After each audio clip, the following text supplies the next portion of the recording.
Hey you guys, welcome back to my channel. On today's video, I'm going to do like a updated video about the at-home call center jobs that I had in the past.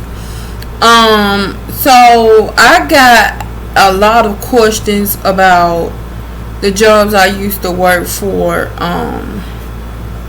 back in the day. So I'm going to start with Continuum, and I'm going to talk about Continuum, and I'm going to talk about CareNet and all of that good stuff. So I do want to tell you guys this. With any job that you get working from home, it's kind of difficult to get started, honestly. But when you get your foot in the door, that's when everything kind of smooths out. So, let's start here. First of all, I got a lot of questions asking about HR. I had received a lot of questions asking about equipment, and I received a lot of questions asking about how soon would the whole process take. So listen, you guys, I know I told you guys when I started working from home I wasn't going back, and honestly I feel like I was telling the truth because I really haven't went back. So let's start here. HR. When you first get that call about you getting the job, you still have to go through more interviews to see if you even qualify for the job. Okay, let's just say you get the talking portion done and they send you before you even get some jobs, before you even get to the talking process, you have to get through the equipment process. Your equipment has to be compatible with the system that you are going to be using. Sometimes it is, sometimes it ain't. Now in my situation, I went through so many computers. I had to buy so many. I kept going through Amazon buying the refurbished. That was my fault because I'll never do that again. I advise you guys never to do that. But me trying to stay busy, stay doing something. When one computer failed, I buy another one. I sent so many computers back to Amazon. It got to the point to where I was just ordering refurbished computers. To one day I ordered like 2 camera TVs, like 2 CCTVs for a company. But come to find out, it never worked. So start there. If you do not have up-to-date equipment, don't even apply. Sometimes they do look for 8 gigabytes or more. So if you don't have 8, don't even try it. Sometimes some companies will let you through with 4, but that's only if they really need help. Now, another thing I want to tell you guys, majority of the companies now are mostly insurance companies and things like that. And if you don't have a dual monitor, which is 2 or more monitors, if you're not used to it, it's kind of difficult to get caught on if you haven't worked with it before. Now if you're more like a hands-on person and you learn fast, then that's different.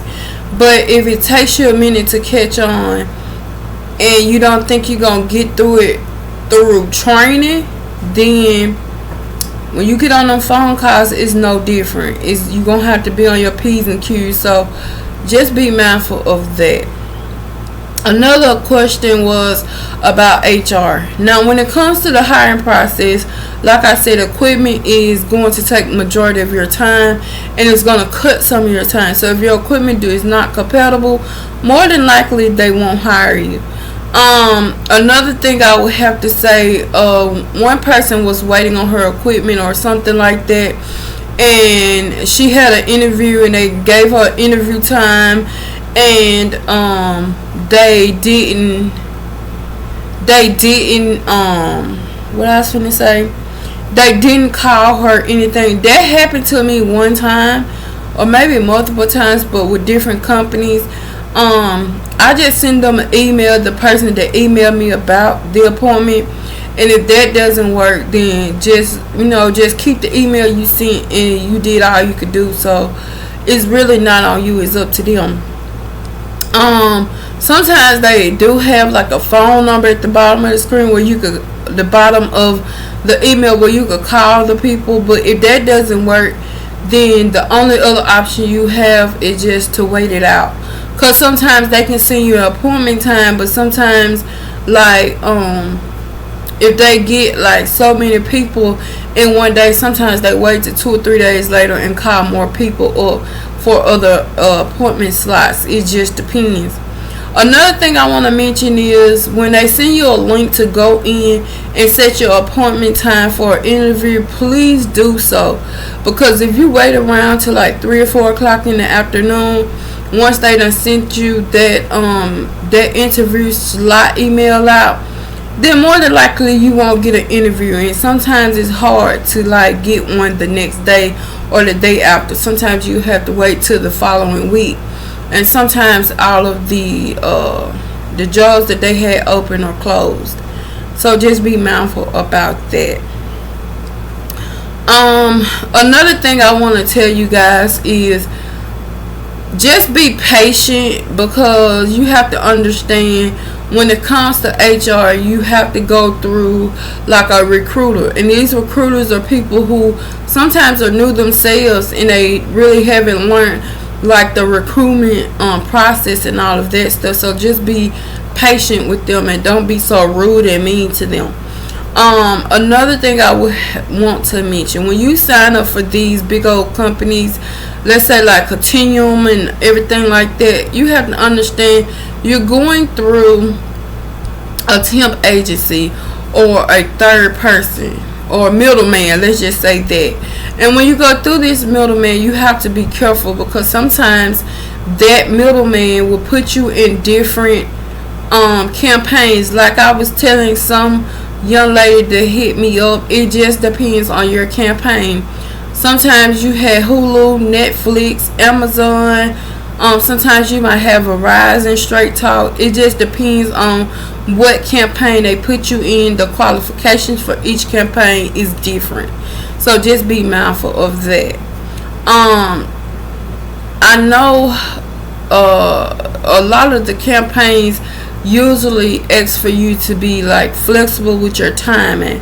So if you're not flexible, if you have an outside job, sometimes they'll work with you and sometimes they won't. It just, let's just say somebody comes in and let's just say they are very flexible, like they could come to work anytime they pick up their phone, over someone who has kids or got an outside job or has a babysitter issue or going to school, then they're going to pick the person that's real flexible.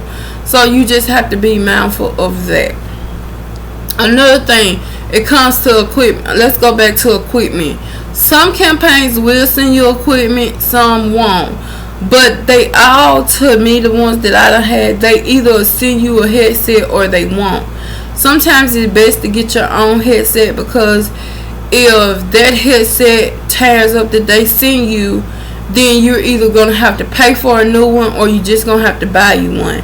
So just be like me and just buy one in case you have to send the equipment back and get you another at-home job. You'll have your own headset and you won't have to worry about that.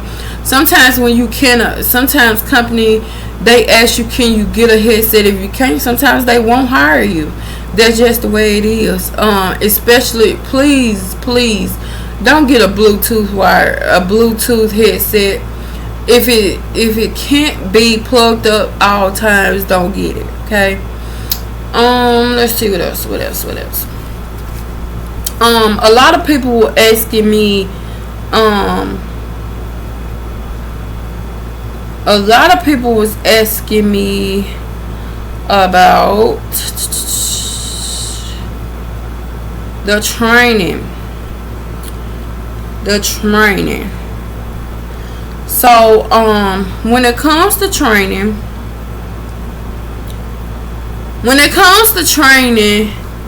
the training sometimes is paid. Okay, majority of the jobs I have had, the training is paid. The only job that is not paid is a job where you have to get like a license. The training is not paid. Okay, I think it's more like insurance.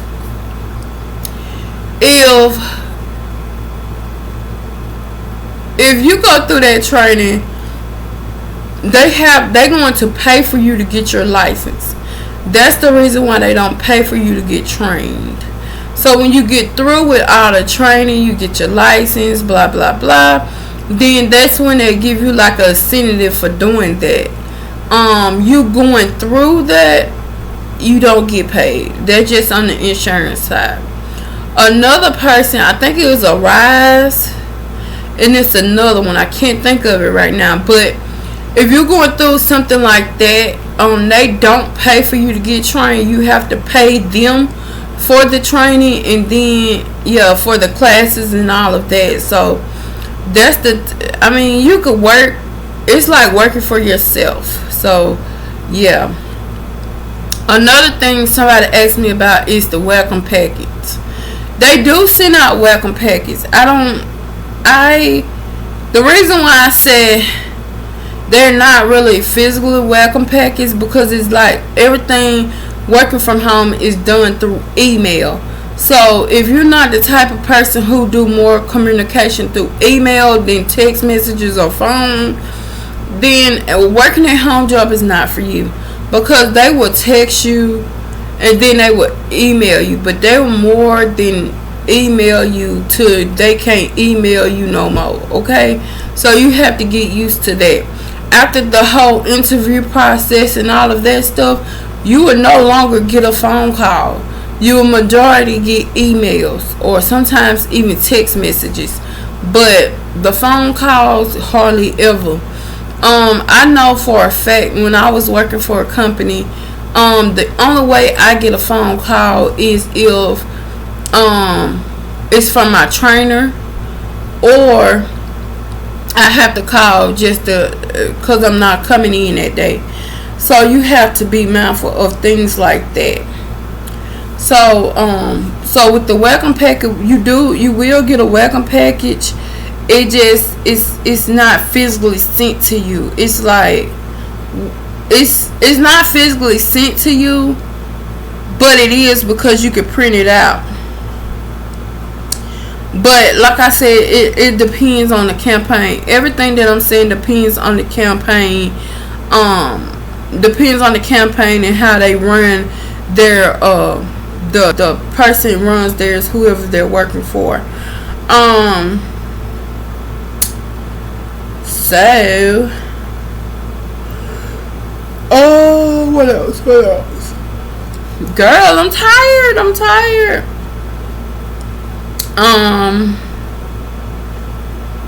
Another thing that I can remember that I talked about when it came to Continuum was system issues. Now, when I was working for them, and I had a lot of system issues. Now, mind you guys, the last company I was working for was DirecTV. Or was it Dish? No, it was DirecTV.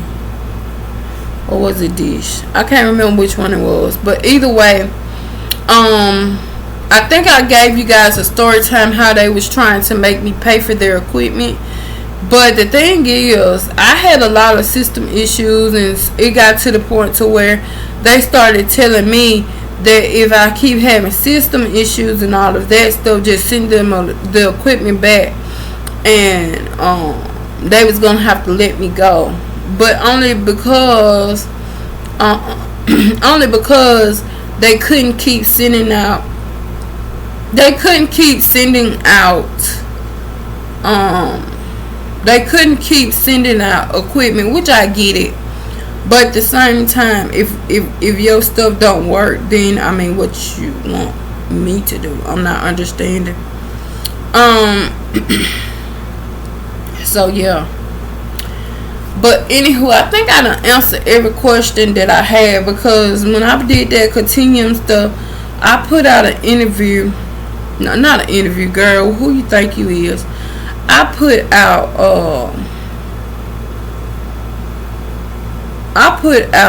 a lot of videos leading up to me not working from home anymore, and I got a great feedback from it, and I want to thank you guys for watching those videos and interacting with me interacting with you guys. But like I said, if you guys have any questions about working from home, or even just working in a call center, or even if you have problems, just send in your questions, just send in your story. If I don't reply, I always make a side video for your questions or your stories or anything you want to talk about. Just let me know under any video that I upload. I will do my best to try to help you guys. But like I said, if you are going out for a interview, or you have an interview coming up working with a call center, I wish you all the best luck. But I do want to tell you guys, working in a call center is not for the weak-hearted. It's not for the people who have thin skin. Because yeah, when I first started, I cried like twice on the phone. And you have to understand that the customer is not cursing at you. They're not arguing with you. It's just the fact that you answered the phone.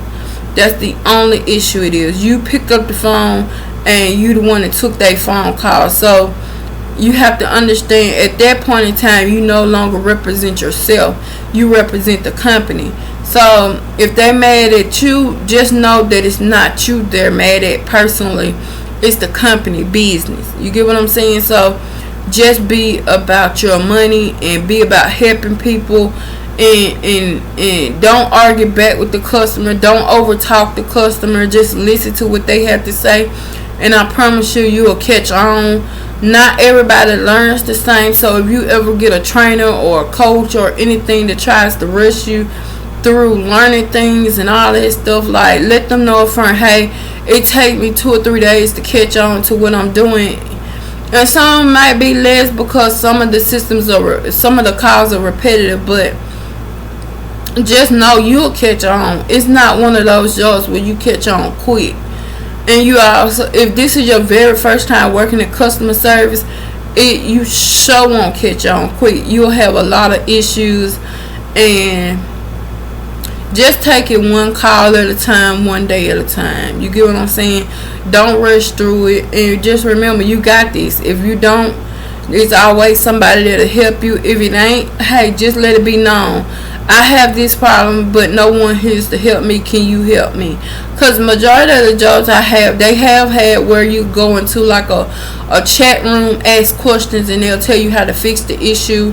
Or they'll even pull you out. They'll pull you from the chat and put you in a different chat and pull you where they can listen to the call and help you that way. I done had a lot of good coaches, but it just, sometimes the companies are not fit. They're not fit to work with well-rounded people, if that makes sense. So just be careful what you do, what you say, and how you handle people. Handle people how you want to be handled when you call in. Don't have them on hold so long. And yeah, just make sure when you get off the phone, apologize if you can't solve that issue. Say, well, at this moment I'm unable to solve your issues, but I will do everything in my power to assist you as far as my knowledge takes me. Okay, so just don't overwork yourself. Don't stress out about it. And when you get off the call, when you get off work, don't bring them issues to your household. That's all I can say. Leave work at work and home at home, and just get it done. I hope this video helped you guys. If you guys have any extra questions, please feel free to leave them under any of my videos if you want to. Also, if you have any other concerns or questions about certain things that you feel like a call center is not doing, what would I do kind of questions, then leave those at the bottom of any video and I will be sure to write you back. I try to get everybody as soon as I see your messages come through.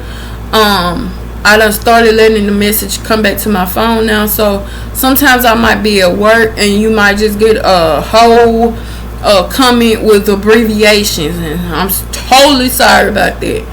But then you'll probably get just like a heart or something. But more than likely, if I'm off work like I am today and I'm just fumbling around with social media and stuff, then I will send you back a whole paragraph. Like today, what really brought me to making this video is if I got a message from, and I'm not sure if you want me to say your name, but I do appreciate you. I appreciate you watching my videos, and I'm happy that you did, because you are the main one that why I made this video, for people like you. So I hope everything works out for you. And you guys, that's the end of this video. I didn't want this video to be super long, but it kind of was, because girl, you long-winded. Okay, it's time for you to hush. But anyways, I hope you guys have a great day, a great week. Stay out of trouble. Enjoy your weekend. I'm not sure if I'm gonna record this weekend because I'm going out of town with family, but I'm pretty sure I'll probably do a lot of videos, so it's like you never miss me, like I'm not even missing. So I'll see you guys in my next video. Make sure you like, comment, subscribe, all of those good things. Hit the notification bell to be notified every time I decide to upload a video. And I'll see you guys in my next video. Bye guys.